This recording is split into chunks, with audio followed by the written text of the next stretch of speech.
네, 안녕하세요. 오늘도 저희 영화계를 들어주시는 여러분들께 감사를 드립니다. 오늘도 제 왼편에 있는 고개를 왜 이렇게 떨고 저희 명주. 예, 다르다와 틀리다의 딜레마에 빠진 이명주입니다. 아니, 저번 주 내내 계속 틀리다 그래갖고 다르다인데 내가 계속 뭐라고 했어요? 솔직히가 5분 동안 뭐라고 그래서요. 하면서 갔어요. 아니, 이제 방송 거의 1년 돼 가는데 계속 다르다 틀리다가 계속 틀리는 거야. 어이 저기 공문 배운 형씨 저기 다르다와 틀리다랑 뜻이 틀린 게 뭐야? 난 잘 모르겠다. 이걸 뭐 얘기할 거까지 필요 없을 것 같고.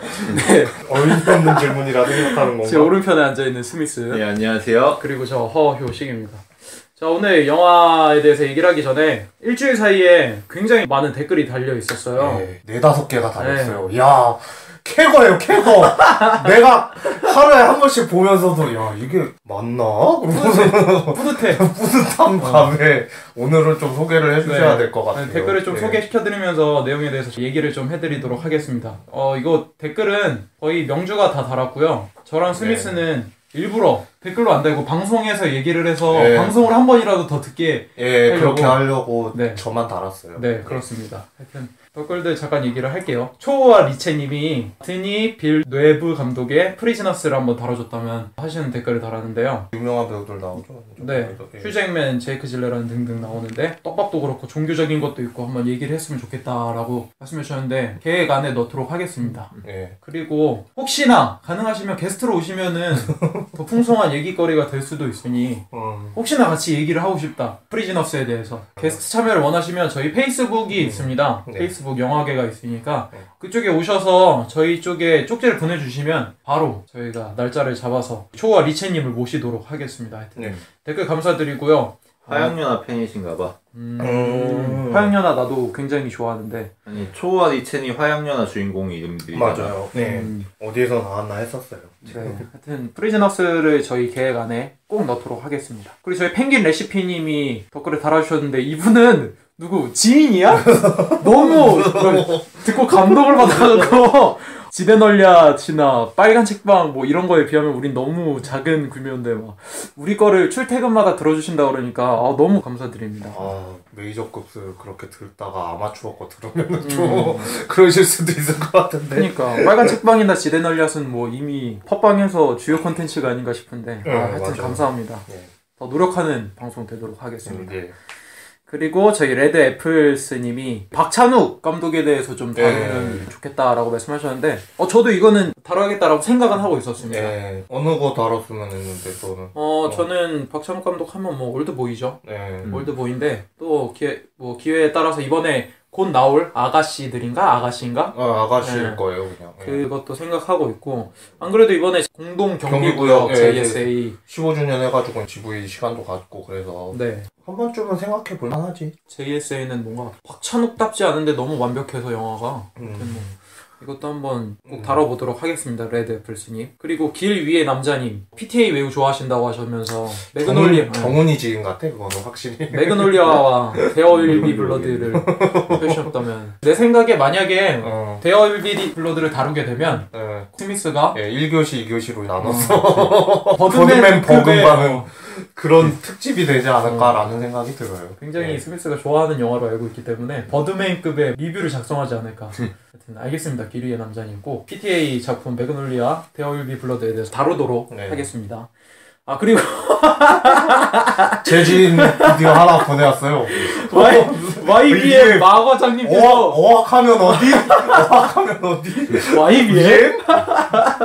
난 맨날 꾸준하게 언급을 해요. 저희 꾸준하게 광고하고 있습니다. 좋게 받아주시고요. 월터의 상상은 현실이 된다. 리뷰를 저희한테 부탁하셨는데 친히 댓글 달아주시면서 균형 잡혔다. 그리고 그 색깔을 잃지 말라. 하셔서 그대로 쭉 가라 그래서 열심히 까겠습니다. 확실하게 얘기했으니까 얘기를 하지만 10월 말에 인터뷰가 하나 잡혀 있었는데 우리가 조금 밀려서 11월 초쯤에 인터뷰라는 거를 할 것 같아요. 이야, 엄청난 쾌거죠. 엄청난 쾌거죠. 난 인터뷰 할 거라고 생각도 못했어 그냥. 11월 달에 하게 될 저희 인터뷰도 기대해 주시고 마과장님 하여튼 댓글까지 달아주셔서 네, 여기까지 오셔서 댓글 달아주셔서 너무나도 감사드립니다. 네, 저는 페이지 채로 쓸 줄은 예상도 못했어요. 그래서 좀 주관적으로 적긴 했는데 예. 네, 하여튼 저희 댓글 달아주시는 거 너무 감사드리고 감사합니다. 예. 앞으로 지속적으로 작은 글이라도 달아주시면 바로바로 언급해서 좋은 풍성한 방송이 되도록 한번 노력을 하겠습니다. 효식이가 예전에 얘기한 것도 있는데 그냥 툭 던져도 돼요. 네. 이거 달아줘요. 그래도 저희는 한번 보고 맞다 이런 영화도 있었지 그러고서는 나중에 그냥 토의도 해볼 수 있는 거니까 네. 오늘도 심지어는 우리가 받았던 댓글 중에서 하는 작품이잖아요. 그렇게 반영이 될 수 있는 거기 때문에 그러니까 3명만 공유를 하는 게 아니라 들으시는 여러분들도 들어보고 자기 나름의 생각이 있는데 비교도 한번 해보실 수 있는 시간이 좀 됐으면 좋겠어요. 네, 그래서 오늘 다루게 될 영화는 댓글 달아주신 언중유골님이 네. 언급해주셨던 영화 중 하나입니다. 바로 4개월, 3주, 그리고 2일입니다. 네. 굉장히 상을 많이 받았습니다. 그래서 그 상에 대해서 잠깐 얘기를 해야 될 것 같은데요. 북한 영화제에서 황금종려상, 국제비평가협회상, 프랑스 국가교육체계영화상, 유럽 영화상, 고야상, 할리우드 영화제, 산세바스티안 국제영화제, 스톡홀름 영화제, 전미 비평가위원회, 그리고 협회, LA 비평가협회, 시카고 비평가협회, 뉴욕 비평가협회, 토론토 영화제, BBC, 사이트 앤 사운드 등등등 해서 상을 굉장히 많이 탔습니다. 지금 무슨 상을 받았는지는 너무 많아서. 네, 효식이가 오늘 래퍼가 됐어야 됐어요. 하도 수상 내용이 좀 많아가지고. 하여튼 상을 무지하게 많이 받았어요. 무지하게 많이 받았어요. 네, 2007년에 나와서. 일단 감독에 대해서 얘기를 좀 해야 될 것 같은데요. 크리스티안 문주 감독. 전작은 4개의 너무 멋진 서쪽 나라, 황금시대 이야기, 신의 소녀들이 있습니다. 그러니까 이게 두 번째 영화였던 거지. 네, 4개 너무 멋진 서쪽 나라로 장편으로 데뷔를 하였고 2002년 칸 영화제에서 감독 주간에서 상영을 했었습니다. 그리고 비욘드 더 힐즈로 여우주연하고 감독상을 수상했었고 신의 소녀들이라고 하는 영화를 통해서 칸 영화제에서 각본상과 여우주연상을 수상한 적이 있었습니다. 거의 루마니아에서 주도적인 역할을 하는 감독인 것 같아요. 그러니까 루마니아 영화가 지금도 어느 정도 유행을 하고 있지만 2000년대 중반 영화계에서 인기를 많이 끌었지. 그리고 핵심적인 역할을 했던 사람 중에 한 명이 크리스티안 문주고 4개월 3주 2일이 거기에 포함이 되지. 루마니아 영화 어떤 게 있나 내가 잘 몰라서 그러는데. 나도 솔직히 잘은 모르겠어. 그런데 사람들이 생각나는 거는 뭐 흡혈귀라든가 뭐 그런 거 있잖아. 그런 게 역사적으로 타고 내려오기 시작을 하면서 루마니아라는 나라를 알게 되고 그런 쪽으로만 생각을 하다가 그 안에 있던 사람들이 들고 일어나는 게 거의 그냥 시대상을 반영하는 영화들을 많이 만들었었던 것 같아. 내가 봤을 때는. 정확하게 제목이라든가 그런 거는 기억이 가물가물하긴 한데 국제영화제 같은 데 가보면은 꼭 한두 편씩은 있더라고. 루마니아 영화가? 그렇지. 동유럽 영화 중에서도 좀 주축을 많이 하더라고. 루마니아는 나라가 워낙 차우셰스쿠 독재로 유명한 나라다 보니까 그치. 거기에 루마니아에서 그 당시에 영화학에 대해서 가르치는 대학이 부쿠레슈티 예술대학 하나밖에 없었대. 근데 거기를 중심으로 해서 그 출신 감독들이 영화를 만든 게 몇 개 히트를 친 거야. 그래서 대표적으로는 크리티프 이후에 라자르 레스쿨시의 죽음 뭐 이런 게 있을 테고 아니면 그때 거기 있었습니까? 암호명, 내가 세상의 마지막을 보낸 방법 뭐 그런 것들이 있고 4개월 3주 2일이 가장 대표적인 작품 중 하나지. 그리고 대부분 사회 고발적이고 독재 정권 시절의 실상을 다루고 있고 뭐 리얼리즘적이고 롱테이크를 많이 쓰고 이러지. 이 영화도 그런 맥락이 들어가고. 동유럽이 되게 조금 힘든가 유럽 중에서도? 그렇지. 동유럽은 대부분 공산주의 국가였으니까 여기 루마니아도 공산주의 국가였고 대부분의 나라들이 그런 공산주의나 혹은 독재에 의해서 많은 고통을 받았고 소련에 의해서 압박을 받기도 했고 그리고 경제적으로 낙후되어 있고 지금도 서유럽에 비해서 경제적 격차가 굉장히 크지. 영화제 같은 데서 보면은 제목 보고 뭐 나라 보고 해서 선택을 하는데 처음에 보는 분들은 솔직히 조금 지루해할 수도 있을 만한 아까 전에 롱테이크도 얘기했지만 주요적인 게 이제 리얼리즘을 다루다 보니까 좀 현실사회 같은 거 반영을 하다가 보니까 이제 사람들끼리의 그런 대화 같은 게 좀 루즈하게 가는 부분이 없지 않아 있어. 대사는 치는데 우리나라 사람들한테는 별로 그렇게 공감이 될 만한 그런 부분이 좀 없는 그런 게 좀 길어서 처음에 볼 때는 조금 거리낌이 있을 수도 있어. 어색하거나 좀 지루함 감이 없잖아 있는데 보다가 보면은 작품적으로는 아 이게 정말 높은 평가를 받을 수 있겠구나 그런 느낌들이 많이 있다고들 얘기를 하더라고. 거의 뭐 그 시대가 낳은 영화 기법이라고 봐야 되나? 그치.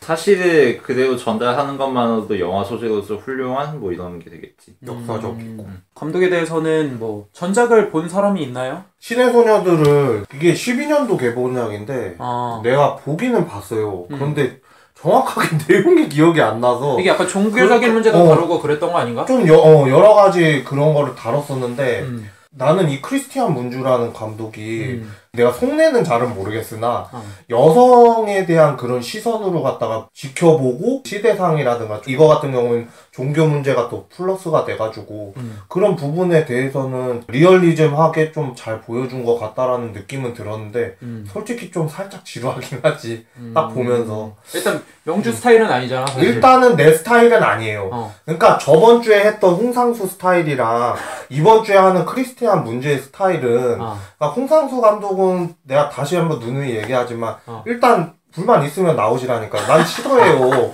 그러니까 짜증나. 이제 그 패턴이 너무 짜증나서 그런 게 좀 있는데 이 사람 작품 같은 경우에는 내가 봤을 때는 교보제? 그런 느낌이 좀 들어요. 교육적이고 막 그런 거 있잖아. 근데 교육적인데 또 교육적이지만은 않은데 뭔가 이제 교훈을 주려는 듯한 막 그런 거는 좀 나는 보여서 난 그런 것 때문에 본 것 같아. 그냥 지루하긴 하지만 그래도 좀 뭔가 곰곰이 씹어볼 만한 씹어볼 만한 여지는 있어. 정확하게 표현해줬네. 고맙다. 그게 맞는 말 같아.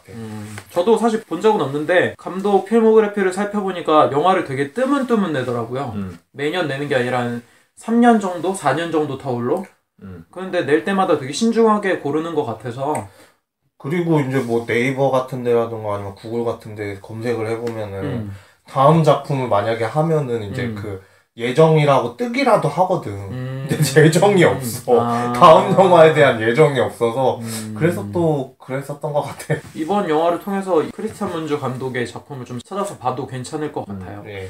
감독에 대해서는 아는 게 많이 없어서 여기까지만 말씀을 드리고 배우에 대해서 얘기를 해야 되는데 배우도 사실 아는 게 많지가 않아. 오늘 진행자가 좀 보면서 멘붕이 많이 왔을 거예요. 그래도 그냥 소개 한번 해주세요. 네. 네. 일단 주연 오틸리아 역의 안나 마리아 마린카라고 하는 배우입니다. 출연작을 소개시켜드리면 섹스 트래픽, 호텔 바빌론, 4개월 3주 그리고 2일, 유스 위드아웃 유스, 부기, 천국에서의 5분, 스톰, 카운테스, 플로리드, 닥터 후, 홀비시티 등등이 있었습니다.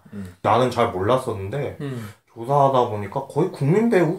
섹스 트래픽이라든가 여러 가지 그런 거는 상도 많이 받으셨더라고. 그렇죠. 2005년에 나왔던 섹스 트래픽으로 영국 아카데미 텔레비전상, 뭐 TV 페스티벌 미니 시리즈, 로얄 TV 협회 여우주연상을 탔었죠. 얼굴만 봐도 뭔가 무표정인데 통달한 듯한 느낌이 좀 드는 그런 여배우 같아서 나는 보면서 그냥 배경이 침울해서 그런 건지 몰라도 영화 속에서도 사람들은 다 화려하고 뭔가 즐기려는 분위기가 있는데 이 사람만 되게 고뇌 그런 게 좀 느껴져서 뭔가 생각을 되게 많이 하고 있는 것 같고 그래서 좀 신기한 배우였어. 경력의 비중에 드라마가 굉장히 많고 닥터 같은 경우도 드라마지. 네, 맞아요. 루마니아 국내에서만 활동하는 건 아니고 여러 유럽 영화나 드라마에 많이 출연을 한 것 같아.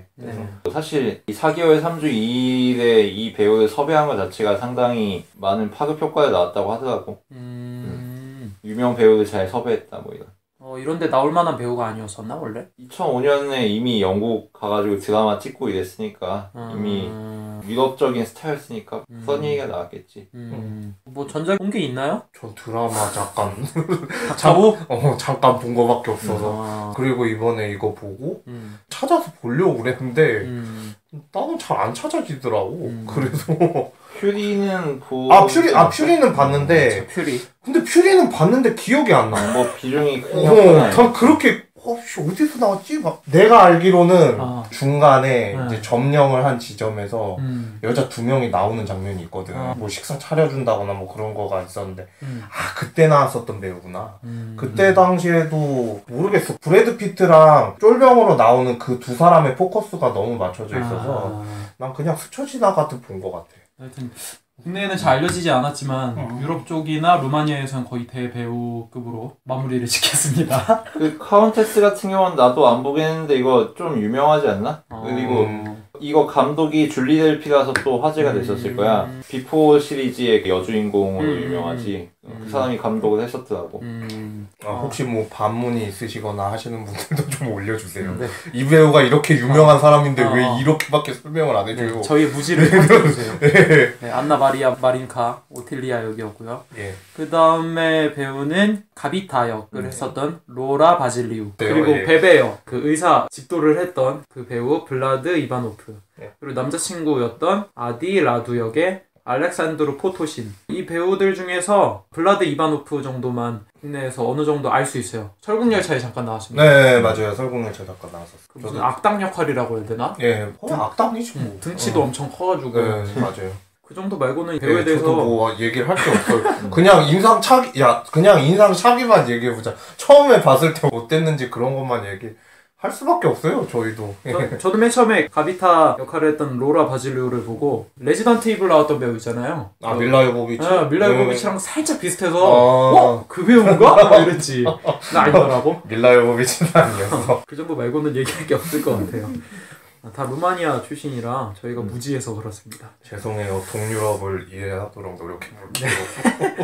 이 정도로 얘기를 마치고 본격적으로 줄거리와 영화에 대해서 이야기를 해보도록 하겠습니다. 줄거리에 대해서 우리 스미스 군이 주인공인 오틸리아의 학교의 룸메이트 가비타라는 학생이 있습니다. 이 사람은 혼외 정사를 통해서 임신을 한 상태로 낙태를 계획하지요. 그리고 이걸 오틸리아가 도와주기도 합니다. 낙태 시술을 받기로 한 당일 오틸리아는 가비타의 부탁을 받아서 그녀를 대신해서 불법 낙태 시술자인 베베를 만나서 호텔로 안내합니다. 하지만 여러 가지 조건이 정확히 맞지 않은 데다가 가비타가 임신한 지 4개월이 넘었다는 사실까지 알려지면서 베베는 그 위험성 때문에 시술을 거부하려고 하고 웃돈 대신에 매춘을 요구합니다. 그래서 오틸리아와 가비타는 예정이 없이 베베에게 몸을 바치게 되죠. 오틸리아는 낙태를 하고 누워있는 가비타를 대신해서 죽은 태아를 아파트 쓰레기장에 버리고 호텔로 돌아온 것으로 스토리가 마무리됩니다. 네, 줄거리 이 정도이고요. 일단 영화에 대해서 얘기하기 전에 영화를 이해하시려면은 영화의 배경에 대해서 일단 아시는 게 나을 것 같아서 이야기를 좀 드리도록 하겠습니다. 1987년 루마니아의 독재자 차우세스쿠의 말년 때죠. 이때 차우세스쿠는 1968년부터 피임하고 낙태를 법으로 금지시켰습니다. 그리고 낙태를 한 여성과 낙태 시술자에게 중형을 선고했었죠. 이때 왜 그랬냐면은 노동력이 중요하다고 생각을 해서 막무가내로 애들을 낳아서 그 노동력을 통해서 경제를 성장시키려고 했는데 오히려 식량이 없어져가지고 나라가 망하는 상황에 이르렀었죠. 뒷이야기를 잠깐 드리자면 1989년에 차우세스쿠가 처형이 되고 바로 낙태를 합법화했습니다. 근데 국가가 낙태를 합법화하니까 임신 중절을 하는 여성이 첫 해 100만 명이나 됐었다고. 그러니까 100만 명의 태아들이 죽은 거죠, 한마디로. 네, 맞아요. 네. 오늘까지도 루마니아에서는 임신 중절이 합법화되어 있고 매년 3만 명 이상이 수술을 받고 있는 걸로 나와 있습니다. 좀 더 자세히 얘기하자면 이 당시 어떤 식으로 정책을 폈냐면 일단 아이를 5명 이상 무조건 낳도록 했어요. 그리고 5명이 안 되면은 세금을 내는 거야. 근데 세금이 워낙 막중한 금액이라서 세금을 내다가 가정경제가 파탄이 나고 뭐 이렇게 되는 거지. 그리고 아예 사람들의 생리까지 관리하는. 그러니까 너 생리 했어 안 했어? 국가에서? 너 임신했어 안 했어? 이거를 경찰이 확인하는 작업까지 했다고 하지. 그러니까 사람들이 다 도망가는 거야, 루마니아에 떠나서. 그러니까 루마니아가 더 망하고. 이때 경제적인 문제도 왜 겹쳤냐면은 루마니아가 경제적으로 어려우니까 국가에 있는 모든 원자재나 식량이나 이런 거를 다 외국에 내다 판 거야. 그러니까 국내의 사람들은 먹고 살 게 없어. 다 외국으로 다 팔아 넘기니까. 이런 상황에서 애까지 5명을 낳으래.